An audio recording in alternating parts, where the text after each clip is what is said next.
right, it's time to get into ECW on TNN, December 3rd, 1999. Wow. And boys, funny enough, we've actually done something from this week before. Not ECW, but from the same week in history. Yeah, it was really weird. We were trying to kind of go over some stuff before the show, and we were like, because James has been getting these, at the time, dirt sheet kind of stuff, and we were like, damn, this kind of feels familiar. And I was looking at like ratings, I was like, this like all seems familiar. And then I realized this ECW show airs the same week as the Triple H Stephanie Test wedding angle that on Raw. Same week. I couldn't believe it.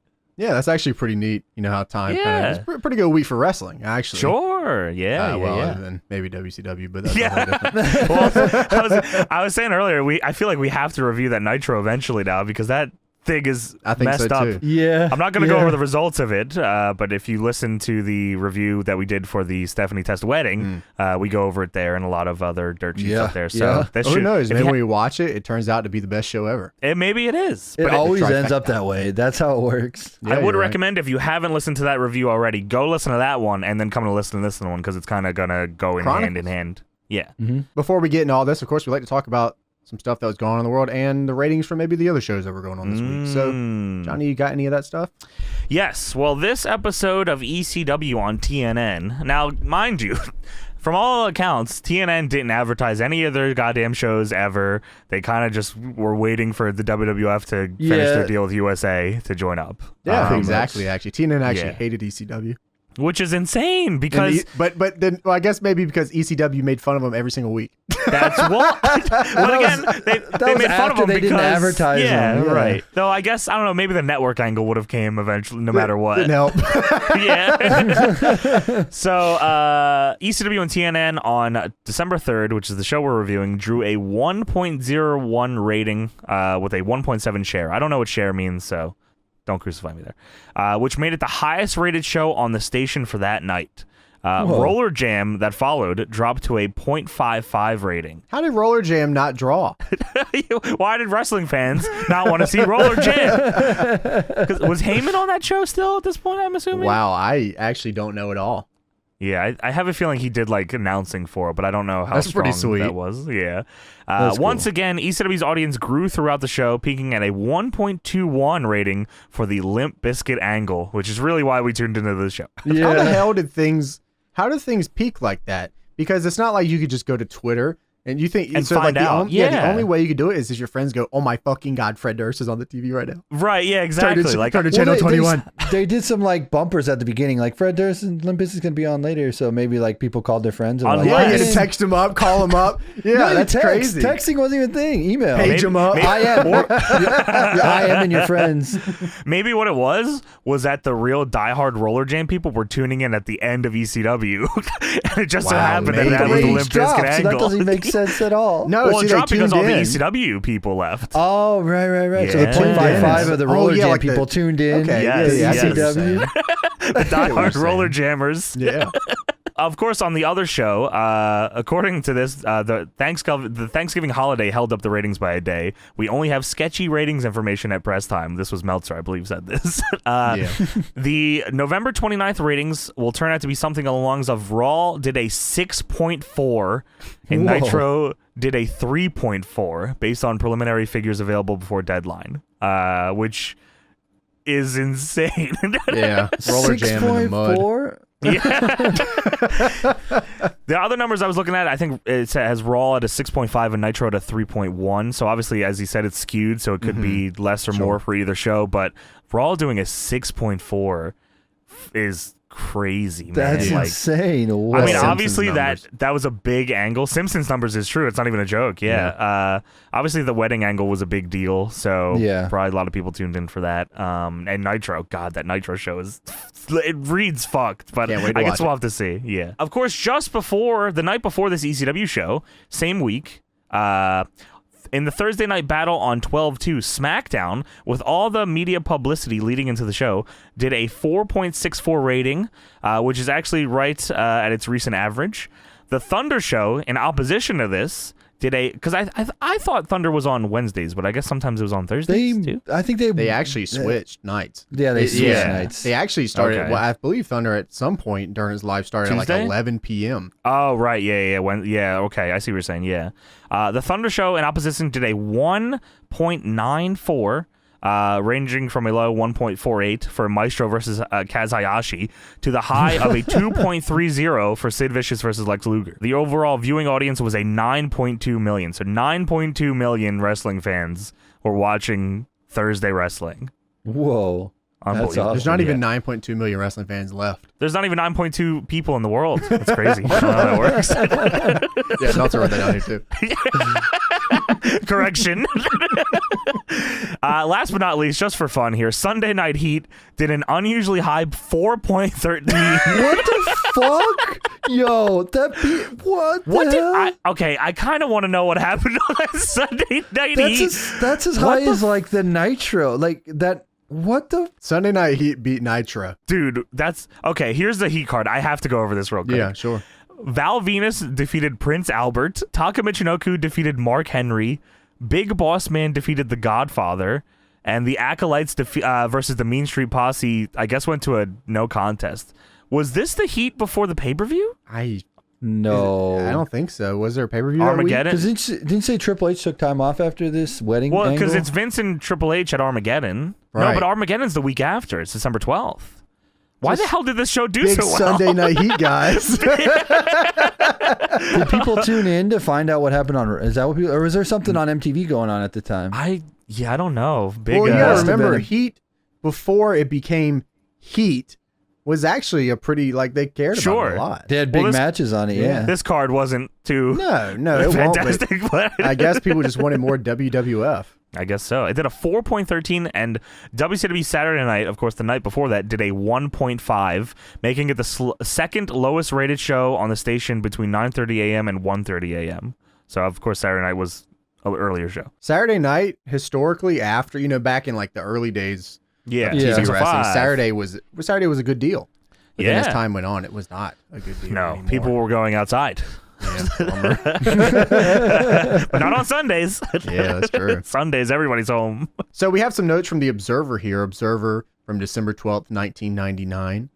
Of course, the very first thing that Meltzer wants you to understand, and needs to correct what was said on ECW television that week. Okay. The Limp Bizkit concert actually did not draw 16,000 fans like they said on ECW. The building only holds 8,000. Oh, damn it. Come on, Meltzer. You can't help out Fred here. Let him have a little. MTV News also played the angle on its regular rotation in midweek and plugged the entire angle would air on the TNN show. So apparently they plugged the entire thing. It said Steve Corino and Fred Durst on ECW. Yeah, it was on. It was a little clip that Tony showed us from MTV News. They would do bumpers in between. Yeah, it was shit. MTV was weird at the time. So in between stuff, they'd play a little short 20-second news clip or something. I don't know what it was. And then she pops up and she goes, ECW bad guy, Steve Corino, was at the Limp Bizkit concert. And then they showed a little clip. ECW. She kind of looks like Pink, actually, too. Yeah, you're right. It might actually just be Pink. I actually don't know. It actually could be Linda Ellerby. It could be. I don't think it's Linda Ellerby. Sorry. So yeah, it was MTV News things that had footage that they're going to also show on the ECW show, and they said the full clip is going to be shown on ECW this Friday on on TNN, which I was like, wow. No, they say the Nashville network. Yeah, TNN network. Yeah. So we also have a few other things, not too much since we've already covered this week, but Dusty Rhodes debuted in December on the TNN tapings in Atlanta to a sellout 2,000 fans. Whoa. Before the show, Joey Styles announced that Rhodes was there but couldn't appear on television for legal reasons. But this was just a work to make people think he wasn't going to do an angle in ECW. Oh, okay. Now, the big one here is there were rumors all week regarding Shawn Michaels coming to ECW. What? Yeah, I wrote down here. Obviously, it would not be wrestling, but according to the Observer show, the deal was basically up to whether McMahon would allow Shawn Michaels to come to ECW. Oh, because I think, Vince, I don't know if this is when he had a vested interest, because at some point Vince invests $500,000 in ECW. I don't know exactly when that happens, though. Shawn also wasn't working TV at this time. Right. It says here it's more likely to be a one-shot deal for a pay-per-view or an angle. or an angle and the pay-per-view rather than any chance of a full-time gig. Yeah, he would have came in because he wants to super kick Shane Douglas. Yeah, just leave. So Shawn Michaels was not wrestling on the time. He wasn't on TV, and he was still getting sent $15,000 a week to basically just not go to WCW. Yeah, literally. Exactly what it was. Not go to WCW. I'm gonna get that deal from you boys soon. I'm telling you that much. Do not go anywhere else. We beg you. Wasn't Sean doing the Texas Wrestling Academy stuff at that time? He was training Brian Danielson. Yeah, Danielson. Yeah. Whoa. And Danielson. Spanky. He was at the whoa. All right, so we get the cold open here for the ECW show. The voiceover. Paul Heyman gives a little bit of voiceover action. Yes. Yeah, he's straight off his roller jam job, and he said, I guess I'll also do this. Yeah, I might as well. I already got the footage. I might as well keep going here. He puts over Raven big here. He says, in 1996, the poet of the macabre ruled ECW as the heavyweight champion. I was like, oh my God, wow. Yeah, it's actually funny. Because we were watching stuff in Chicago. We just basically had ECW on TV the whole time. Yeah. And in like 96, Paul Heyman was like, he would have been like, Raven in 96 was the poet of macabre. And so he's like, yeah, so Raven in 96 was the poet of macabre. Yeah, pretty much. So Paul Heyman goes over Raven's feuds from Tommy Dreamer to Sandman, of course, the infamous angle where Raven recruited Sandman's ex-wife Peaches and his little kid Tyler. And Tyler, of course, sang the infamous line, Daddy, you're a drunk. I worship Raven now. That's so sick. He worships me. That's the best ever. Oh. That's so sick. So Raven is now the tag champs with Tommy Dreamer, but the hatred between Sandman and Raven is tearing them all apart. Oh my gosh. Tonight, Raven will face Sandman with Tommy Dreamer as the referee. That's a pretty big ECW match, really. Yeah, you're right, Raven. But it's funny because I think every single week was some form of Tommy, Raven, and Sandman and some sort of six-man or face each other or something. That was true. The ECW 6, yeah. And this match is also actually Sandman's first ECW match back from WCW. You're right. I was reading a little bit about that. After Raven tricked him to go over there. Conned me. Steve Corino will also confront Fred Durst tonight. Big deal for Fred? Yeah, which is awesome. I love that. That angle through the whole show is tremendous. Yeah, it is. Steve's a really good character. Yeah, he is. So we get the opening for ECW here. It's so long. It is so long. It's a whole music video. If Suzuki was on this show, he would have no song at all.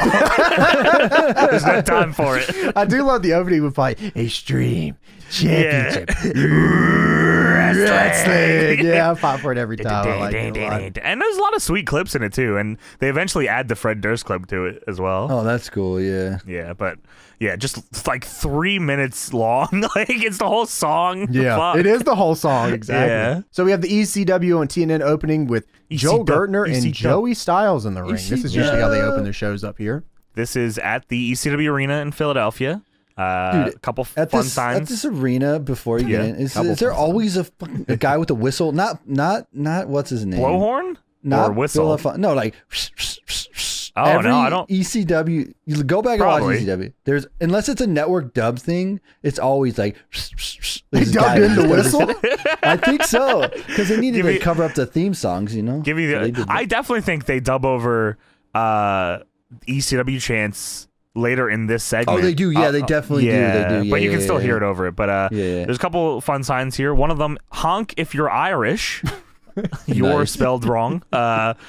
He has dandruff with an arrow pointing down. This guy actually had like 3 or 4 signs.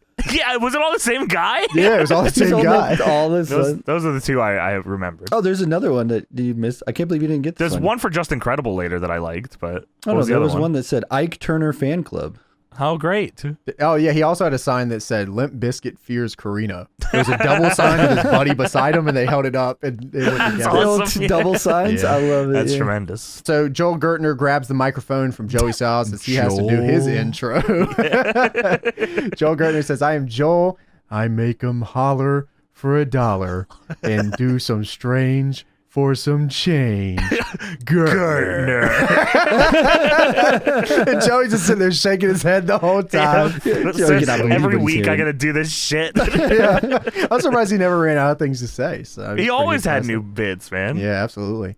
So the Impact players come out. Joey Styles tries to announce them, but I'm guessing the dub music just it was drowned dub out. music, and it was brutal. There's also someone immediately puts up a Jerichoholics Anonymous sign with a phone number. Just call him and hit him up.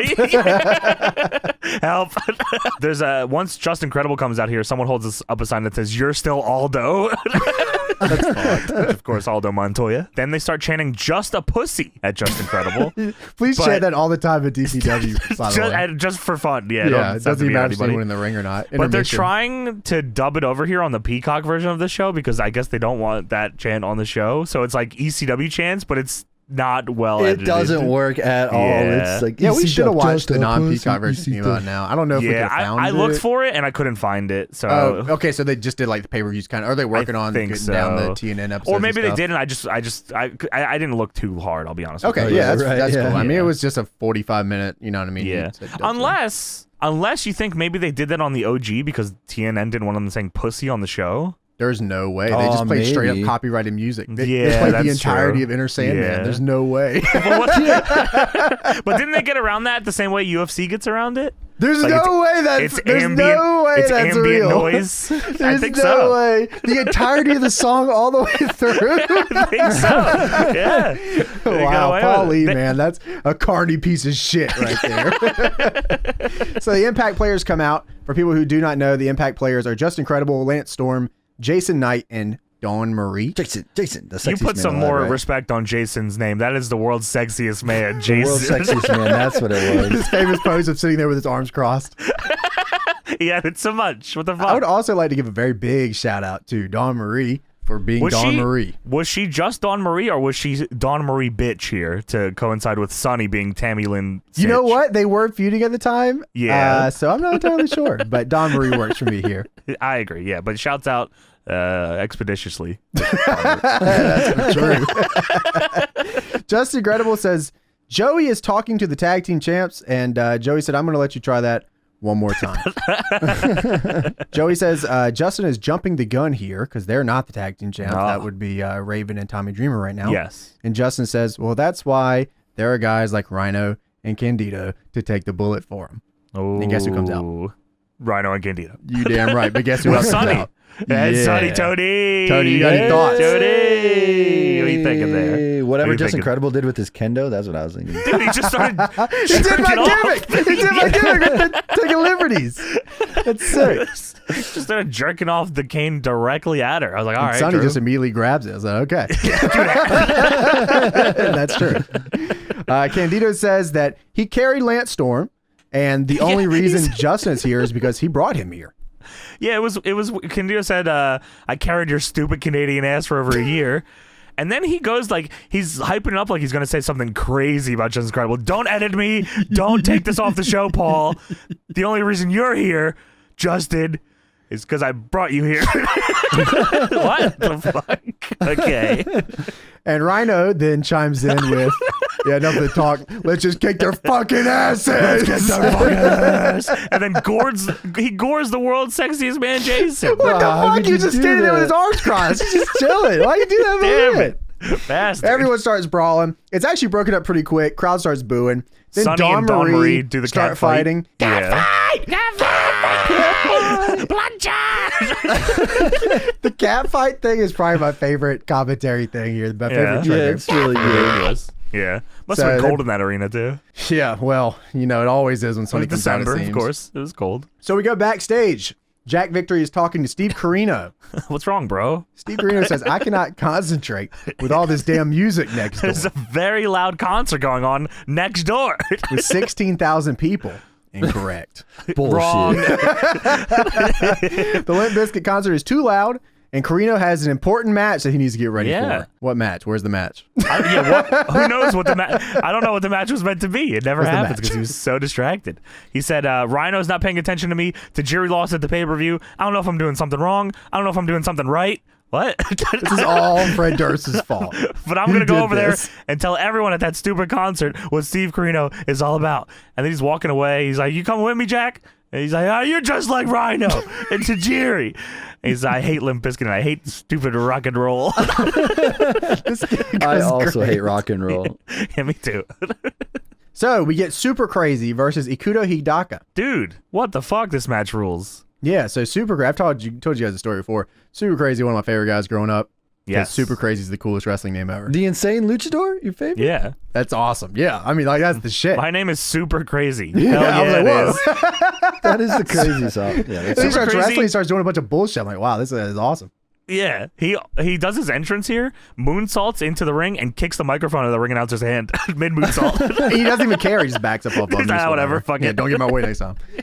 So Hidaka is from Battle Arts, which was a promotion in Japan that was kind of based around shoot wrestling. Yeah, I actually don't think it runs anymore. Okay. But Hidaka still wrestles today. Actually, Super Crazy and Hidaka still wrestle. I think Funaki trained him too. Yeah, these guys are incredible. Like this is a really fun TV match here. Well, don't forget about Sandman here that they had to throw in randomly. Right in the entrances. Yeah. Super Crazy does his entrance, and then all right, we're going backstage. They don't even tell us. It just cuts to the Sandman. Yeah. Sandman says, "You took my wife, you took my child, and worst of all, you conned me into leaving ECW. You made me go to that shitty WCW. I fucking hate WCW. Get played. They made me be Hack over there and wear a polo. What a mark. Tonight, yeah. All non-canon in my eyes. Tonight, I'm going to take you, Raven, to the extreme." And he burns a cigarette out in his hand. That's pretty extreme. Yeah, just randomly right in the middle of this Super Crazy Hidaka. Yeah, okay. Yeah, like what the fuck? This is Sandman, by the way. Hey, how's it going? Yo, Joe Gertner was crazy in this match. Like this dude would not stop. Gosh. The whole match, he will not stop referring to Pokemon. Won't he stop. just can't stop. These guys are having a really solid killer match. Yeah, and he just cannot stop. Just trying to do Pokemon bits. references. Yeah, just fuck. Very Mark Madden-esque, actually. Is a thankfully, really like way to put it. Terrible. Yeah, near the end though, I think he just gives up because the match is too sweet for him. It's to too even sweet. meme on. Yeah, you can't stop. Like you got to stop doing that shit. This match is like really good. Like it blew me away how like much shit they did in this and how much Hidaka got in this one too. Yeah, you know what? Because Super Crazy sort of. He's been in ECW for a minute at this point. Sure, he's a mainstay. And Hidaka is coming in doing his thing. So Hidaka and Crazy, very first thing we really get into here is the sweep the leg, arm drag, kip up thing. You know, like that. Super Crazy did that a lot. Lynn yeah, thing, yeah. It's like an ECW style it's kind of to establish that these kind of guys are fast equal. and it's a good thing to do. Sure. Hidaka does a handspring spinning heel kick in the corner. Okay, because I didn't know how to describe that. Yeah. That's the best way I could describe it. I don't really know. That's probably the best way to do it. Hidaka then brings the guardrail in and does like a springboard whisper in the wind to the outside, which was like fuck. He like baseball slides Super Crazy over the guardrail and then like acai flip like that. Crowd went crazy over the rail. Yeah, it's fucking nuts. We get back in. Hidaka then hits a springboard tornado DDT on Super Crazy, which looked really good. And not like springboard like from the apron over the rope, like it was like spring back, turned around tornado DDT. Like Crazy was crazy. Yeah. Super Crazy is a really good base here. Like he is really giving him a lot. It's really nice. Super Crazy cuts him off with a power bomb and then hits a moonsault off the second rope, which just looked great. Power bombs him to hell out of Arana, and then he does like a weird like inside out moonsault. I don't know how to I can't describe it. Out of the rope. Oh my god. Yeah, like he steps away from the turnbuckle. Yeah, it's kind of cool. It's a really cool moonsault. It's awesome. Super Crazy does a 10 punch in the quarter, and the crowd counts in Spanish, which was cool. I love that. That was awesome. Yeah. And then they wanted him to do it again. They said, "Uno más," and then he does 10 more. Okay. Hidaka then does a cartwheel that jumps into the shoulders of Super Crazy, and then hits a spike Rana for a 2. What the fuck, dude? Like, and then right after that, he hits a crazy bridge German for a 2 as well. He releases it, but then holds on at the same time. It's really I thought it was a release, and then he had the grip. I was like, and he still has the pin. It was so fucking crazy. It's unbelievable, dude. It was beautiful. It's a really good bridge too, and super safe. It was awesome. It was insane. Yeah. Hidaka then goes for a tornado DDT in the corner. Super Crazy ends up just throwing him out to the middle of the ring. Yeah, and Super Crazy hits the biggest die bomb I've ever seen. Power bombs him to shit.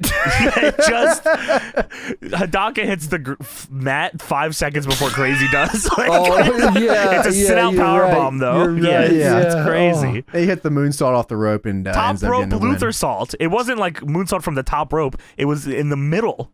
like a Lionsault style, except top rope. Yeah. Good shit, man. They're just fantastic match. What a really. Killer opener, man. Yeah, you really couldn't have asked for better from these two. Like, I don't know if you guys ever ran it at a pay-per-view, but they fucking could have. Yeah, they could have. Yeah, I don't know how you don't bring Hidaka back after that. I'm gonna check actually to see. You should. ECW stuff he did for sure. So Hidaka's first ECW TV appearance is that match against Crazy. He loses. Okay. Then he does some house shows for them for a bit, kind of working the same matches. Then his next time on TV, he faces Super Kello and Tom Marquez, and it goes to a no contest. I don't know what happened there. They were in Richmond, Virginia. That's pretty cool. Yeah. And then he just he does a couple more house shows, and then he faces Super Crazy on TV one more time in Nashville. Longer match. Yeah, 8 minutes on ECW on TNN number 18. The first one was number 15. So it's like 3 episodes later they run it back. Kind of check it out. Yeah, I actually might. Yeah. We should watch that for Watch This. There's actually only 2 matches on that ECW on TNN shows. So there's Super Crazy versus Hidaka, and then there's Mike Awesome versus Masato Tanaka. Oh, wow. That's for the title, too. Yeah, for the title. Did we watch that one? I swear I put that one on one time we watched it. Maybe. When we were away? Maybe. Yeah. I think I skipped just to the Mike Awesome match. Yeah. We'll have to figure out something. Maybe we'll figure out something with that. Yeah. Yeah, that's pretty cool. So we go backstage here on ECW on TNN. Steve Corino is now at the Limp Bizkit concert. He's like right at the door. He said he's going to prove that Steve Corino is a force to be reckoned with in ECW. He said, I'm not a comedy act, and I brought you, the cameraman, to the Limp Bizkit concert. I bet you he felt really good about that. He was like, oh, fuck yeah. It's awesome. Limp Bizkit 99 was fucking insane. Hell yeah, bro. Crazy. They had 16,000 people, right? Yeah, 25,000 from what I've just been told in my headset. That's amazing. So we get a backstage segment. Cyrus, the vice president of ECW Canada, of course. I don't remember that being a thing. Cyrus tonight is going to ask Jerry Lynn if he is in cahoots with Tajiri. I guess we can say, because people might not know, Cyrus is Don Callis. You know what? That's a good call. Yeah. He's also a carny piece of shit. Yeah, carny piece of shit. Cyrus, the vice president of ECW Canada. Yeah, for those of you that may not know. Now we go to the Limp Bizkit concert. Steve Corino is now in the crowd of the Limp Bizkit concert. I actually love the way they filmed all this shit. I love this, actually. I was like, damn, is this the spot? But I was like, no, there's more to come still. Yeah, this is fucking hilarious, actually. So Steve starts asking a girl, just random randomly, girl. Yeah. if she has any respect for herself. She's like trying to walk to go to like the bathroom or something, and he gets in her face, do you have any respect for yourself? And she's like very confused, trying to continue to walk away, and then he keeps yelling at her. He says, you participating in drug abuse and premarital sex and devil worshiping music? She's shocked and confused. My favorite part of this is right after that. It's like as the segment is cutting away, Steve looks up and sees people grinding on the stage above him. What is this? What is this? This is disgusting. It was like the perfect shot. It pans over the grinding like an people, accident. Pans back at Steve. What is this? It felt like an accident. Yeah, it was tremendous. So we go backstage. A very stark difference between the Limp Bizkit concert and Raven sitting in his corner. Yeah, Raven. We go backstage. Raven. Yeah. This is actually a really good promo here. Yeah. Raven talks about Sandman. He says Sandman is an abusive drunk, just like his father is. Just like my father. He says his father used to come home from work and just beat the crap out of him. Raven said his father failed at everything in his life. He lost his wife. He lost his kid. Hey, Sandman, didn't you lose your wife and kid too? Oh, I thought that was such a killer line, man. That was like a shitty little laugh. He said, He said, my father was an abusive drunk, just like you, Sandman, and the only reason I didn't kill that son of a bitch is because that bastard died before I could figure out how to do it and get away with it. Wow, that's brutal. There was no Google back then to look it up. Yeah, it was awesome. He said, Sandman, you're not dead yet, but you're going to wish you were. Quote the Raven, nevermore. I was like, oh my God. God so damn. Good. That was just an ECW on TNN promo for him. That was just like every week for him. Like it was just like, I don't know how many people remember that fucking promo. I was like, oh my, every line is killer in this. Yeah. So we go to a Limp Bizkit concert again. Steve Corino has now found himself on stage at the Limp Bizkit concert. How did he get up there? In his singlet. Steve Corino is at the concert in his singlet. He's got to get ready. He's ready for his match. His match? Where's his match? He's got to have his fucking match. And I guess he can after what happens. Of course. No, it get canceled. He had to go to the hospital. Limp Bizkit, Fred Durst has a girl up there. He gets on the mic and says, "Get the fuck off the stage." Corino says, "That's real nice, lady. Do you talk to your mother with that foul mouth?" And then the girl just pulls her pants down and moons him. Yeah. What the fuck? That's awesome. Just shows her ass. Here's my asshole. I'm pretty sure Fred just said, "Hey, dude, shut the fuck up." Yeah, he does. He says, "Shut the fuck up," and Cora says, "Hey, you shut up for a second." And then Steve goes, "Yeah, well, everybody wants to know. Everybody needs to go watch ECW on TNN to watch Steve Corino every Friday on the Nashville network." Yeah, he goes, "If you don't know, my name is the king of old school, Steve Corino." He cuts a whole ass promo randomly in the middle of this segment. And then Fred Durst says, "Yeah, Fred Durst just says bleep bleep bleep bleep bleep bleep bleep bleep bleep. This guy looks like a bleeping bleeper bleep bleep bleep." He drops a lot of F-bombs and every other word that you can think of. And Corino says, "That's real nice, Fred, whatever the heck your name is."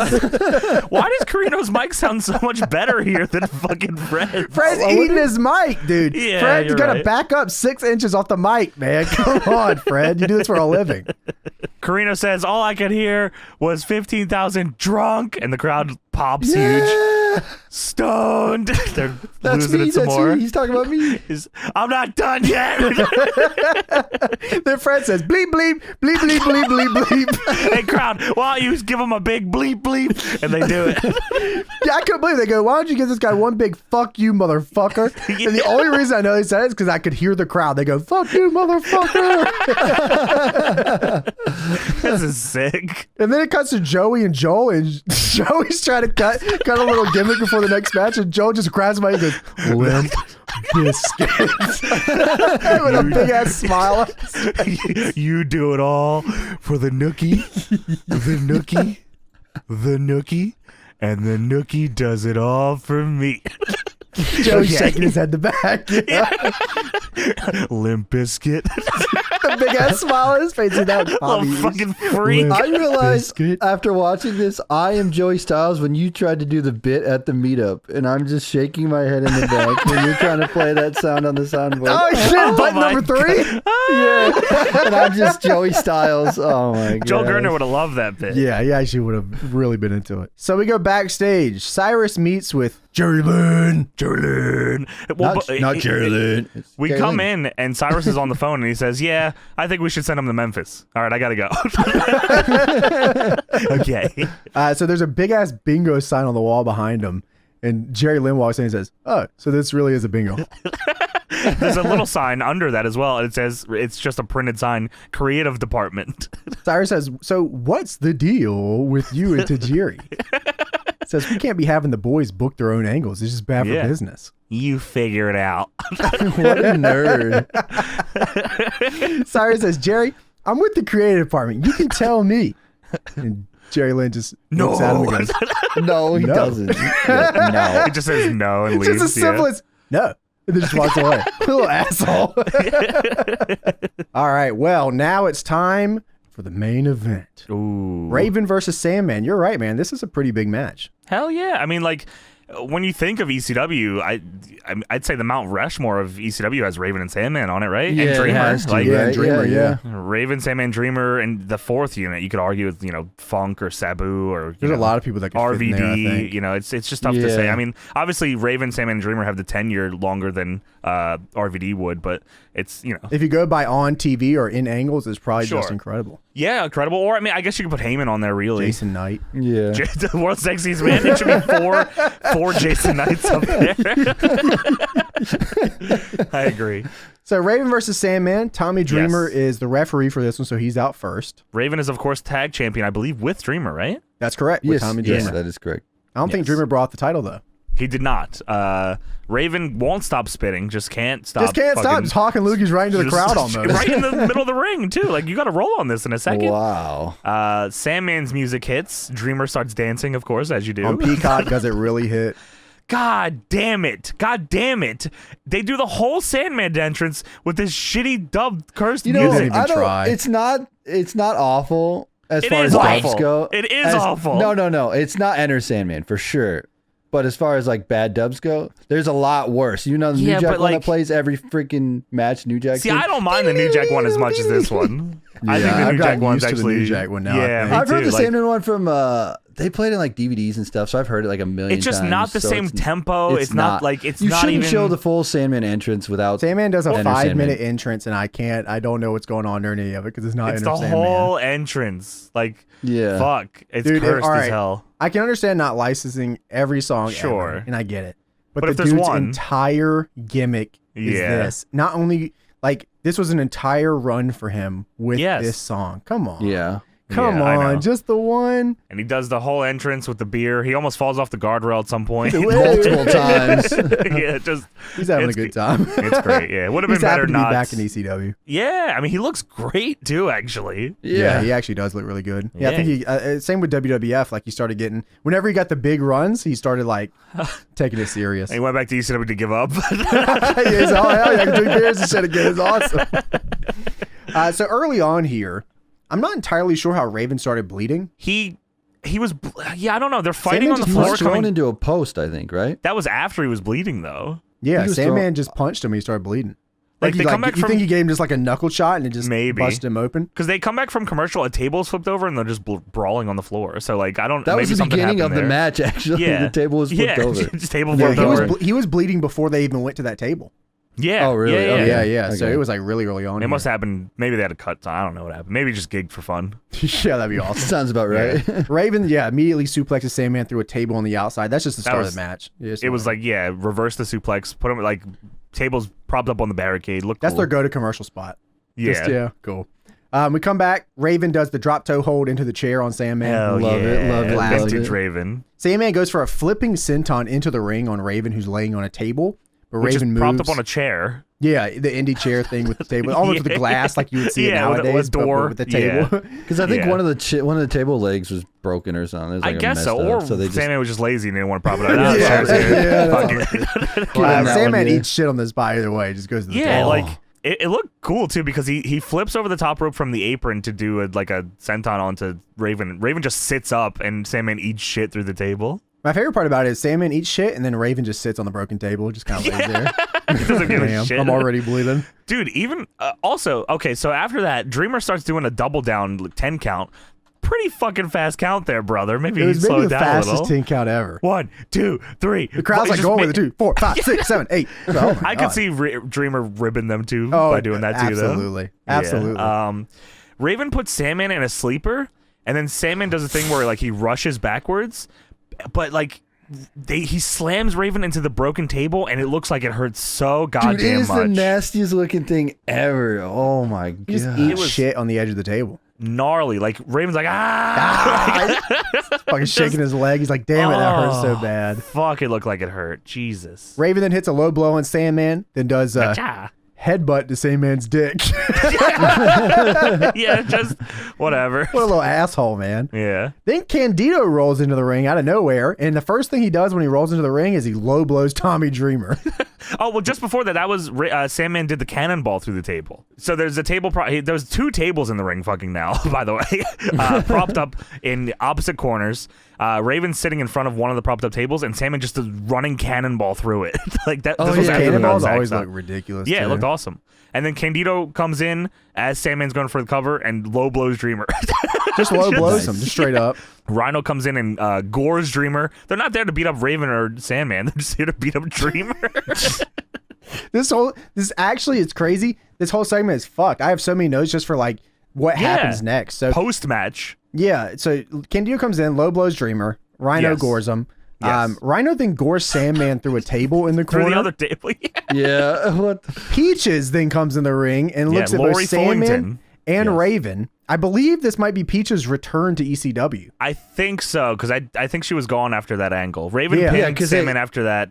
Gore, by the way. That's how they play it up here. They're like, whose side is she on? Whose side is she on? Oh, right. They're playing it up, Sandman countered the Irish Whip, reversed it into the even flow on Raven. Then Lori comes out, and she acts like she's going to help Raven up. She helps Raven up, goes down to suck his dick, and low blows him. Damn, Raven, how'd you fall for it? How'd you think she was going to suck your dick here? So after the low blow, Sandman goes for the cover, but then Francine comes in and attacks Peaches. Yeah, dude. What a horrible referee Tommy Dreamer is. Sandman covers Raven. No one breaks up the pin. Dreamer's down there for the count. He gets distracted by Francine and Lori cat fighting. I mean, Francine's whole ass was out. Yeah, I guess you're right. With the tattoo and everything. That's awesome. Yeah, you're right. Francine then gives maybe the most stiff DDT I've ever seen to Peaches. Oh my God. That was actually, it's funny because after that, Raven hits the Raven effect. No, it's the even flow here still. God damn it! They call it even flow on commentary. Thank you. It's the damn even flow. Francine DDT Peaches and then Raven hit the even flow, but Francine's DDT was way stiffer than the fucking 107. I don't know if that's because she didn't know how to give it or Lori didn't know how to take it. Lori did not brace for that at all. Know how to take it at all. Yeah, that was rough, man. And it was cool. So Sandman went to whip Raven. Same way that Sandman got into the DDT with Raven. Raven just did the reverse of that to put Sandman in the DDT. I thought that was cool. Then he goes for the pin, but then here comes the Impact players to beat up Dreamer. They just beat up Dreamer on the outside. Oh my God. Tommy. I hate you, Tommy. Drag him out to whoop his ass. Raven does the armpit dive over the top on the Impact players. It's pandemonium. Sandman then goes for a cane hit on Raven as he gets back into the ring. He misses. Raven goes to hit the rope. Justin Credible's sitting on the apron, hits him with the cane anyways. Then he turns backwards. Sandman grabs him, hits the White Russian leg sweep, and then Tommy counted the pin. Tommy counted it kind of quick. That's your tag partner here, man. I don't know, man. That's Raven also is a fucking piece of shit to Tommy still, so I don't know. That's true. And then they showed the whole match in a replay, the smallest replay window you could watch. Extreme replay by OneWrestling.com. This fucking sucks. I think you asked me that in Chicago, James. I wonder how much they paid for that. I am wondering if they paid it all. Really? You think they did it as a rub to get ECW was like, hey, put us more in your magazine? Yeah, I think they probably said, or put them on the website. Put us on the website. We'll because those things were still popular then. The One Wrestling was huge. It was back then. Yeah, it was huge. Yeah, sure. So after that match, we go to the finale of the Limp Bizkit concert. So this is so fucking funny because we go back to the concert and it feels as if they were arguing during that whole match. We come back and they're still arguing. We're not doing any fucking songs. They were arguing. Yeah, Fred Durst has not performed since. They just been going back and forth for 20 minutes. Steve says Fred Durst is what's wrong with the United States of America. The epitome of what's wrong with it. Right. The crowd cheers. Damn right. Yeah. And Fred Durst says bleep bleep bleep bleep bleep bleep. I think Fred at one point said, "You're not hardcore like Balls and Axel and New Jack, motherfucker." He does Corino, say that, the Axel and Balls and New Jack are on the stage at this point. Axel and Balls are behind him, but New Jack is standing right in front of him, and Steve Corino has to pretend that he's not there. New Jack is beside Fred Durst. Steve is looking directly at him. Well, thank God they're not here. And then New Jack goes, "Oh shit!" You see New Jack run to the other side of the stage. Fuck, if they were here right now, New Jack is eye to eye with him, I'd kick their ass. Oh, not to mention that Balls and Axel are tapping him on the shoulder the entire time he's talking. That could have been anybody. That could have been the girl from earlier. Yeah, that's true. I guess there's 40 people New on the stage. Jack and 2 people are tapping you on the shoulder. I wish they were here. Fuck, if they were here. No. So Axel Rotten finally gets his attention. He turns around and he hits him. And then he goes into Fred Durst. Fred Durst then holds him right up. And then New Jack comes over. Was that a drink that he hit him with? I think it was a beer. Yeah. A full beer. That was $18. Awesome. A full beer just right over his head. $19.99. So oh my God. That's a lot of money. Right. God. I feel like Steve wasn't like, I feel like New Jack wasn't even supposed to do anything here. He just did it because Steve was like, they were not positioned for this. What was he gonna do about it? Yeah. New Jack saw him coming over to the concert. He just grabbed a beer and walked with him. I'm coming to the concert. He was like, oh shit, was I supposed to be over here? So New Jack hits him with the drink, and then Balls fucking brains him with a chair. That's the same word I wrote, brains him. Yeah. Yeah, dude, it was rough. I was like, oh wow, that's probably the last chair shot, right? No, not right. It is not.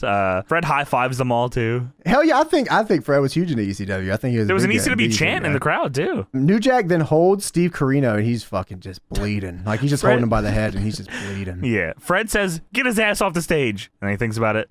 How about one more for the road? New Jack says, "Okay." True. So he holds his bleeding fucking head.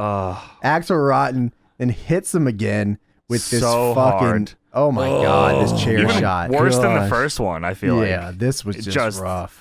Annihilates him with it, and that's how the show goes off the air with dead Steve Corino. Fred Durst says as the screen is going black, he says, all right, this next song is called No Sex.